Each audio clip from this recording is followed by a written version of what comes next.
If everyone thinks someone else is in charge, no one is. Hello, I'm Mike Dragonetti from Dragon Rescue Management. Let's talk about something that doesn't get enough attention but shows up on almost every stalled occupied elevator. And that's this. Who's actually in charge? Because here's the reality. Confusion at these incidents rarely comes from the equipment. It comes from people.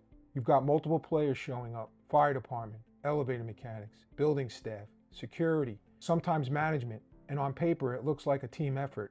But in real time, it often turns into hesitation. Fire departments wait for mechanics, mechanics wait for power, building staff wait for direction, and while all that's happening, the passengers are still inside that car. Confined space, limited information, no control over their situation. Time keeps moving, conditions can change, and risk doesn't pause just because roles aren't clear. One of the most dangerous problems at stalled occupied elevators is unclear scene ownership. Because when ownership isn't defined, decision-making slows down. Or worse, it stops completely. You start hearing things like, let's wait, let's see what they say, let's not touch anything yet. And sometimes that's appropriate. But sometimes that's not caution, that's avoidance. Here's the hard truth. Authority does not automatically equal accountability, and expertise does not automatically mean control. Just because someone has knowledge doesn't mean they're managing the scene. And just because someone has rank doesn't mean they're owning the risk.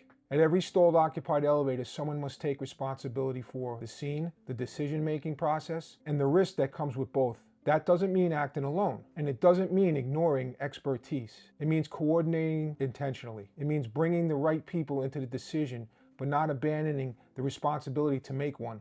Let's be clear about something. This is not anti-mechanic, it's not anti-industry, and it's definitely not about ego. Mechanics bring system familiarity. Fire departments bring emergency response capability. All of that matters, but none of it replaces the need for clarity. Because when roles are clearly defined, operations move forward. When they're not, hesitation fills the gap. Every stalled occupied elevator call eventually reaches a moment. You've seen it, you've heard it. Someone looks around and says, so what are we doing? That moment right there, that's the indicator. If that question hasn't already been answered, the scene is already behind the curve. And now you're playing catch up instead of staying ahead of the risk. Scene ownership isn't about control for the sake of control.